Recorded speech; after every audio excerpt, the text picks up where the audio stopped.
we threw events with 2 Chainz, we threw events with Bow Wow, we threw events with Future, we threw events Yup. with 21 Savage, Dang. Chief Keef.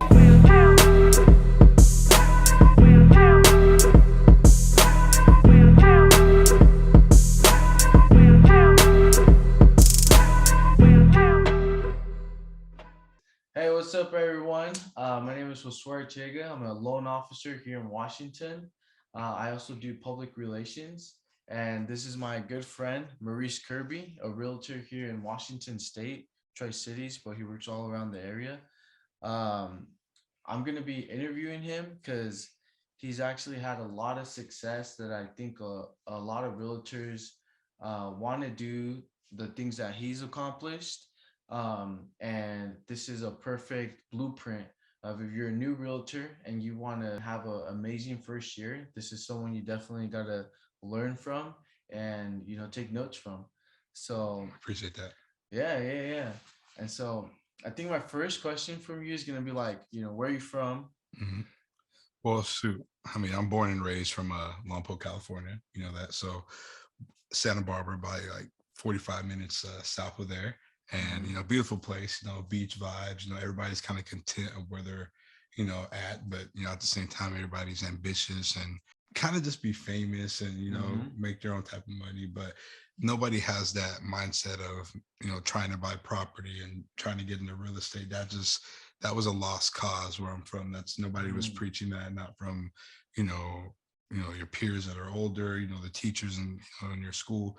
Nobody really said go out and buy a house. It was like go to Gotcha. college and maybe go play football and that's it. But from a Mm-hmm. place where it's everybody wants out, but it's hard to get out. There's Mm-hmm. not a lot of opportunity there. And hopefully one day I could bring back opportunity back to Lompoc. But as of right now, my family's back there in Lompoc and Santa Barbara, and Mm-hmm. it's it's my goal to get back there and sell the real estate there. But Okay. as of right now, yeah, born and raised in Lompoc. Well, what was you grew up there? Yeah. I'm born and raised. I mean, I was born in Lompoc. I lived in the same house until I was 18. Oh, until you're Six 18. da- 6 days after graduation, I moved to LA and Wow. started doing my own thing there. I'm playing football down there in like Yeah. the Woodland Hills, Calabasas area, Yeah. and that was. So, so what was that like? Like, you graduate 6 years later, you move to LA. So what happens? I mean, What happens then? I was so my whole entire life I was so like football, sports. Like it was my goal. I Mm-hmm. wanted to play college football, and I had opportunity to go out and play at Pierce College. That's where I kind of got to live and experience life on my own. Mm-hmm. And now that I go out there, I was no authority, 18. I had 10, 15 grand saved up to go to college. I was just out there in LA doing anything I wanted, and it was fun, but like I didn't get anything done. It was kind of like a waste of 2 years. Yeah. Yeah. I went to school for marketing, so I took some classes, but it wasn't like something that really benefited me. Yeah. I say No. experience wise, yeah, but Yeah. like I really, it was just me and a Yeah. couple of my buddies lived out there. Yeah. We all have those years where we're like young, messing around, partying, all that Yeah. stuff. And so while you were out there in LA and having fun, I think you told me you got into music and like promoting during that time. Yeah. So like I mean, growing up, I was like back in Lompoc, I was always into like, music and Mm-hmm. dancing. So like I had a jerk crew. We had like probably like still to this day we have like 30 plus YouTube videos out there and like of us dancing, like I going saw crazy. you in the Red Bull movie at the end of it. Oh man, you see, yeah, Yeah, you see little moves in I there. Yeah. saw Yeah, you. it's that Rebel movie. Yeah, that's a whole nother, story. That's what actually got me into it was I started that when I was a kid, but like, getting into music, we we started making a mixtape. Me and my best friend, he's a supercross racer, top Mm-hmm. 15 rider in the world. I mean, races in Wow. Anaheim, Dodger Stadium, Daytona. I Yeah. mean, like he's crazy. He's a nut. But like he tore his ACL down in like St. Louis, and Mm-hmm. like I came back down to from LA and just kind of kicking with him. We just started rapping over this like our favorite beats, Yeah. and we made like a whole 20 song mixtape.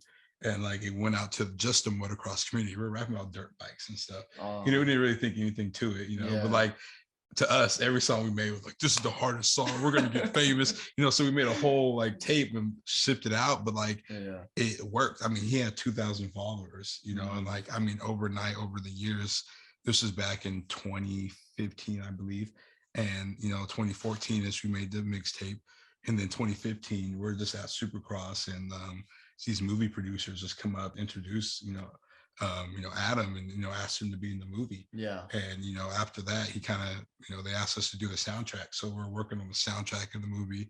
And then they're like, hey, we just want to make you guys do a full music video at the end of the movie. Yeah. So like we did that, and like that was a great experience. They paid us after to go like a 16 stop tour. Wow. So we hit like, I think from like LA all the way to Boston. We were like the MC. So like we just threw out like all the stuff and hyped up the crowd. But then Yeah. like we always had that nervous feeling coming up after, Yeah. because like our part was the very end. And people are either gonna hate it or love it. Yeah. Some areas cheers, some areas crickets, It's just Yeah. like it was always like that weird feeling. But like it once I, burst through that, 2016, we wrote some more music and it ended up hitting billboards. Mm. Absolute crazy that the motocross community was that big. Like, I mean, I think it went like it was Drake views, like G-Eazy's These Things Happen. I think Gucci Man dropped the album, Mm-hmm. and it was like Seven Deuce, like to us, you gotta understand, we made this in a room, just us two, Oh. nobody else. So like that was like a big accomplishment to us, just making hot new hip hop. That was a big accomplishment. But like hitting billboards, I was like, whoa, we're actually good at this. Like we're not like maybe not competitive in like different areas, like G-Eazy's like totally different, but like we were able to like create our own market. Yeah. And like Yeah. he's still, I mean, he's going hard to this day. I've stepped out of the music scene and got more into the management side. Yeah. Kind of like throwing events and like getting artists out there. Mm-hmm. But he's still, yeah. Yeah, that's dope. And so when you were more on that management side, what were some of the events you threw? I mean, I remember you mentioning some pretty big names. Oh, I mean, we threw events with 2 Chainz, we threw events with Bow Wow, we threw events with Future, we threw events Yup. with 21 Savage, Dang. Chief Keef. So Dang. like, yeah, it was a group of guys down in LA called No Mercy LA. Mm-hmm. And yeah, it was sick, we're Yeah. just like, there's probably like 10 to 15 of us who just like hammered at events every single Mm-hmm. weekend. Yeah. And then it got to the point where I, created my own and found my own investor out of Yeah. that, and created Pocket Management. And that's where I just went out and started doing it for artists and athletes and, Yeah. anybody I could. Because like I've had, like me and my boy, we did it. And then my boy, one of my best friends, Vaughn, he got big, enough to where I could, kind of help him with his marketing. And then Yeah. like, yeah, it was something that I just really feel like it was. So you just mentioned your best friend, and I know your best friends are a big part of like your story because you met them since what, second grade, Yeah, first grade? bro. I mean, we talked about getting this to a certain extent when we were like 15, 14, 12, 10 years old in my room, just playing video games. Like, hey, if one of us make it, we all make it. I'm like, Yeah. now we're all in the same city in Tri-Cities. We know we Yeah. have made it, but like to the people in our city, we've made it. Yeah. To us, we're not content. I'm Yeah. saying, like, we're out, we're living, we're flowing money. So like, I feel like that people look at that and like, oh man, they're good. Yeah. But like, we have way bigger dreams than that. But like, I always like collaborating with like people like you, because Mhm. you have the same story on your end. Yeah. So like that, like when you collab like that and you have like good loyalty like that, and you create towers, you create greatness. Yeah. And like, yeah, I really feel like there's so much to come. I have my bet, like Levon, the one who he played in the NFL, played at University of Washington. He's joining Century 21. He's getting his license. Yeah, I think he's probably next week or two. Yeah. Yeah, so he'll be there. And like, I just feel like bringing that competitiveness and like drive is gonna be cool. No, that is very true. Like just to be in the realtor business or the like loan officer business, you gotta have that competitive nature about you. And so I think you do have that. You have what it takes to like just your first year. I think everybody saw you come in and you blew everyone away. You already had so much courage to like go on stage, to go like talk to these celebrities and Yeah, everything, I and never. it translated into the realtor stuff. And so That's awesome. Now, your friend, you said he's starting soon. There's a lot of people that are starting and they are probably looking to have the same success you had your first, 12 months. So what do you think kind of set you apart from, other realtors who are like kind of cold in the water for 3, 6, maybe in a whole year versus you were just like going. I just don't see how you can like. I don't want to bag or bash anybody, but like Yeah. as long as you know your why and like why you're doing things, like I don't see how you cannot be successful in this business, Mm-hmm. especially in a thriving market like Tri Cities. Mm-hmm. You can walk down the street, you could go to a park, you can go to the store, you can go to a gas station and meet somebody and potentially then become a friend or a client here in Tri Cities. People are that friendly.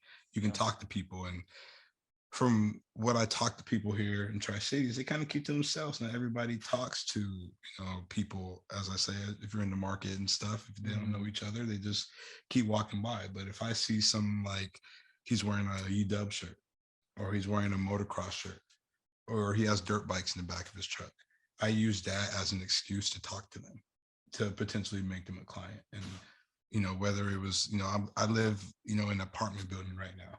I have to wait to do my taxes to buy a house. Mm-hmm. But, I've closed probably 6 of my neighbors this year, getting them from an apartment Yeah. into a house, you know what Yeah. I'm saying? So Yeah. like, you just got to utilize everywhere you go, and I think some people like they'll have everything right in front of them. Yeah. There's people here who are connected to every little drip in Tri Cities, but they don't utilize it. Yeah. So, there's people like me who come here and they're just looking at gold. Yeah. Just like there's so much opportunity everywhere that I'm from a place like Lompoc where there's not that much, what I'm saying? They're not building like, I mean, I think they just like landed like 250 homes, but like, we do that here in probably like 6 months, you know what I'm saying? So Yeah. like, it's wild, the opportunity here in Tri Cities. Mm-hmm. And you're definitely right. It is scary to go up to people, talk to them, especially strangers, because like for example, myself, it's not easy to just talk to people. I remember we were eating at what was it, the Bradleys, Hmm. and we were leaving that place, and there was someone sitting there, and you just like said what's up to them, and like it almost like sparked a conversation. I'm pretty sure you could have if we weren't like Yeah. all walking away, and I was just like, wow, I would have never said anything to that person because like I don't know them, but that's like that charisma. And I have to give some kudos to my mentor Dorian Pierce, because when I was kind of speeded up a little bit. I was in LA. I was doing all the marketing stuff. I was doing shows, and then boom, my friend goes into the NFL. Mm, And like it's like now he calls me to use all the marketing expertise that I had to kind of help him grow his brand and his business. mm-hmm, While I'm in Seattle, I'm able to meet, people, outside who, I was an account executive at Rocket Intel, and we had this thing called Morning Atmosphere. mm-hmm, We were selling fiber optics mm-hmm, for Frontier Communications, and it was door to door sales, pure commission, and it was in Everett, Washington, and that's what really made me cold like to a dog, because like it was all face to face. For the first 30 minutes of the day, we're all like, it's all face to face contact. We're all practicing how we're going to talk to somebody, how to deal with somebody who's having a bad day, how to rebuttal. So I think that made me translate this over to real estate now, because like I'm door knocking here, but now I'm not talking about fiber optics. I'm talking about how much equity are you sitting on your home. yeah, Some people don't know, and that's yeah, a funny thing. It's, yeah, there I say, how much do you think your home's worth? 190,000. And I'm just like, you're sitting on about 280. I yeah, can have a yeah. buyer right now. We can, Wow, we can write yeah, this up. But like people are like, where are we gonna go? I'm like, I feel like people are like excuses. Like I like build. You know what I'm saying? There's so many places. Like if you have a client who wants to sell their house and they want to live somewhere else, go find out what neighborhood they want to live in. Go door knock that neighborhood and figure out who wants to sell. You know what I'm yeah, saying? And then go yeah. figure out where they want to live and just make it like a domino effect. Yeah, that's actually really smart. Yeah, Yeah. because that is a domino effect. It creates a sell and then a listing for Mm-hmm. you. So that is actually super super smart. So then let's what advice do you have for a new realtor then? Let's say like me right now. Let's say I'm a new realtor. I'm telling you, Maurice. Dude, I've heard about you at Century 21. I've heard about your success, and I'm looking to do that this year, these next 12 months. Like, what are the like two or three main things I should focus on? Um, I say top three: people equal territory. So talk to people, and whether they're at home or not, they Mhm. either want to live somewhere or they do live somewhere. So people equal territory. Two, Wow. like know your why. Wake up every day, and write down your goals. Remember what you're trying to do, and that'll keep motivating you. And three, I think if you have a plan, of man, that's probably the same thing, but let's have a goal. Like Dawn Segrin, the manager at C21, she made me write a check for $108,000. I mean, it was whatever I wanted to do. It wasn't 108,000, but like I wrote, I wanted to make $108,000 my first year in real estate. And like I have it for November 9th, 2020. So like me able to like surpass that, early in, it kind of made me like feel like one, I need to redo my goals, but like all the stuff that I learned prior Hmm. worked. You know what I'm saying? Like it Hmm. it all was just like practice for this, Yeah. and like now I'm able to maybe do all those things that I wanted to do, Hmm. you know, with my own investment. So like, yeah, I'm stoked, man. Like I only got into real estate because of my investor. When I Hmm. threw those events, he was a real estate agent, Yeah. younger than me, grinding, and he had his, thing going on. And I remember, I think he came up to me with like 12 grand. He was like, cash in the envelope. He's like, don't throw me an event. And like he like started just 12 grand cash, throw me an event, and like drove off. I'm like, to me, that's a lot of money. You know what I'm Yeah. saying? Because like, I was just pure commission us off these events. So Yeah. like we throw the event, we get that done. But like watching him able to do that made me like curious of like how to get into real estate. And like, yeah, I was, moved here to Tri-Cities and was able to, meet the right connections and people to get to this standpoint. But I do want to, keep the momentum going, Yeah. and I want to meet new people and create a, some type of team here, Yeah. in the late future. Yeah. And I've already seen that coming. Yeah, and that's actually what I was about to ask you next because I know you dipped your toes in like the Seattle market, going to like the whole state, Hmm. and I imagine in the future you'll probably expand to Idaho, Oregon, and as far as the I can see. So, I what are mean, your next maybe, moves? maybe. I mean, I do see Seattle and just focusing on Washington because it's a really great growing market. But Mhm. and then like next, I can't talk that long, but Yeah. honestly, in my head, I can. But like the next like 5 to 10 years, I do see myself maybe, venturing, back home and selling Yeah. like multi-million dollar real estate back in Santa Barbara Yeah. or LA. I feel like I can be that competitive, and Hmm. but like that's maybe like an end goal or maybe like a soon goal. I'm not sure. I'm just trying to buy property here, establish, a good foundation here for the next 3 to 5 years. And then, who after 5 years hits and, I'm able to be more flexible with my team. If I have one by then yeah, I do see myself venturing and growing maybe out of Washington because I can have other people handle that here and I can do that back in Santa Barbara. That's a goal. It's a talks, but like Yeah. it's not, I don't want to talk, so much because like I'm just a year in, but Yeah. I understand. you have to game plan and you have Yeah. to set yourself up for life because at the end of the day, like this is commission, bro. Like, Yeah. like you just whatever you want to make, the sky's the limit. So like Hmm. I've seen people bring in so much more than me, you know what I'm saying? But like you're right next to them in the office and you're just like, you get to learn, and you get to see it. Dang, like they're 3 years, 4 years, 5 years, and that's what they're making. Like, wow, that's awesome. So, like, yeah, Yeah, there's a lot of hustlers in that building. I love it. That event that you invited me to, hmm I had a lot of fun there, I remember. yeah. So, what are your goals going into 2022? And it's kind of hard to say. It's like, do I want to just match what I did or do I double that? Like, it's like I sold. I want to say if my year's in about 3 weeks, and if I close on these next 4 homes, if everything goes good, it's this appraisal, Mm-hmm. then I'll do 30 homes in a year. Mm-hmm. Like, do I double that? Like, how do I? It's really a weird business. It's Mm-hmm. like, am I going to have that same success next year? next year probably do 200K net. Right, I did 220 gross, so probably 200 net.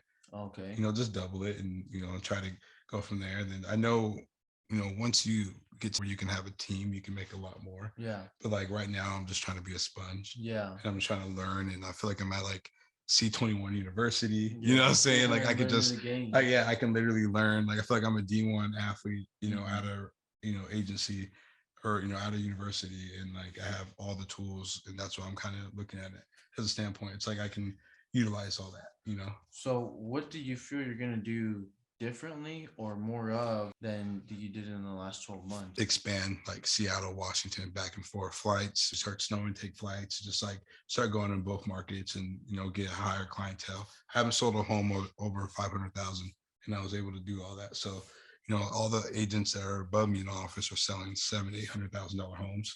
So Mhm. like once I get into that market, like Okay, so it's expand into other markets. yeah, That's gonna be the okay. like right now I'm like Tipping point. I'm the 13th net agent in the office, and I'm the 6th unit. So that means like I don't know how many agents do we have, Bethany? 60, 70, and like 70 agents at this standpoint. That's a fly. As far as how many sold, I'm number 6. So like if I can open up a market, I think I can push that number up a little bit more, Yeah. because no other agent's gonna drive to Seattle and do that. No way. I don't see them doing it. Yeah, yeah. It comes to a point where, like, I don't know. The more, how is it saying? Like in a business, the more you want to expand, the less you have to do because you gotta like outsource it and stuff. But Mhm.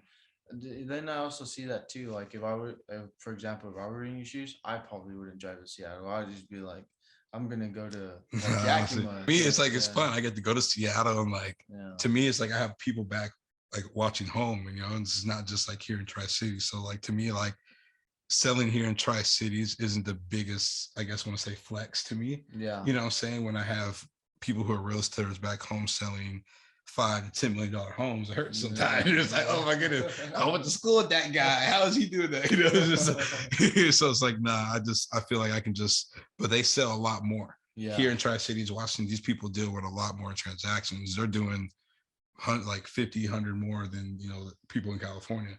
They're doing maybe, 5, 6 deals, but like they're higher paid, but like, you get more experience doing it this way. And I feel Yeah. like it was, God's gift to just be able to meet Jordan. He's my neighbor, join Century 21, and, be able to have all these assets. I've been on the island. I'd have been by myself, just like not knowing anybody in the industry, trying to sell. I feel confident in myself. I do think I'm pretty good, but I feel like the brokerage, you choose when you first start out is like one of the biggest, one of the decisions you can make, Yeah. because it's going to make or break your real estate career. Yeah, C21 is great. And, I love that aspect of it 100%. I feel like, it's competitive too. They have like Yeah. little listing challenges and stuff. Like it's fun. It's Yeah. fun. Yeah, I saw that board you guys have, and it's everybody's name and circles and everything. Yeah. Yeah, that's honestly Century 21. It did surprise me. I like the culture they got going on there, so it's very impressive. Yeah. I think that's good, man. Yeah, I I think think that's we that was we perfect. covered a lot. I hope you guys learned from it. I hope you guys learned a lot about Maurice, and I Let me do the outro. yeah. If you're looking for a realtor that's going to help you turn your dreams into goals, to call 519-907-2929 say it 2 times. Maurice Kirby, since you joined one Tri-Cities, my boy Josue Arteaga. And you know to call. If you want a loan, you want to flip a house, you want to call this guy so he can call me, and we can get you guys all serviced up. Seriously, he's, I feel like, with you and our business kind of tying together, we could really go far with it. So I appreciate you. Thank you for being here today, bro. Let's get it.